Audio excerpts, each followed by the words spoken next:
ખેડા જિલ્લાના નડિયાદ મહાનગરપાલિકા દ્વારા આજે ઉત્તરસંડા ખાતે વોર્ડ સભાનું આયોજન કરવામાં આવ્યું હતું। આ વોર્ડ સભા ઉત્તરસંડાના વિકાસ માટેના જુદા જુદા મુદ્દાઓ અને પ્રશ્નોના નિરાકરણને લઈને યોજાઈ હતી, જેમાં ઉત્તરસંડાના પૂર્વ સરપંચ અને નડિયાદ મનપાના ડેપ્યુટી કમિશનર સહિતના અધિકારીઓને હાજર રહ્યા હતા।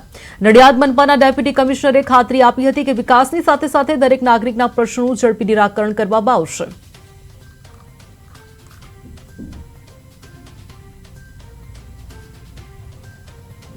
નગરપાલિકા દ્વારા મહાનગરપાલિકામાં ભળેલ 10 ગામો અને મહાનગરપાલિકાના કુલ 13 વોર્ડ છે।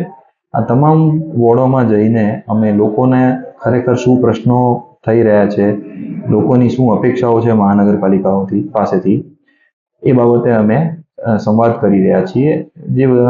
જે અંતર્ગત આજરોજ અમે ઉત્તરસંડા વિસ્તારની મુલાકાતે હતા અને ત્યાંના લોકો સાથે સંવાદ કર્યો। લોકોનો મૂળ પ્રશ્ન ડ્રેનેજ સંબંધી છે, રોડ રસ્તા, લાઇટ સંબંધી છે। આ બધા જે બેઝિક મૂળભૂત ફેસિલિટીઝ છે એમના સંબંધિત પ્રશ્નો હતા અને મહાનગરપાલિકાએ એની નોંધ લીધી છે અને આગામી સમયમાં આ પ્રશ્નો હલ કરવા માટે અમે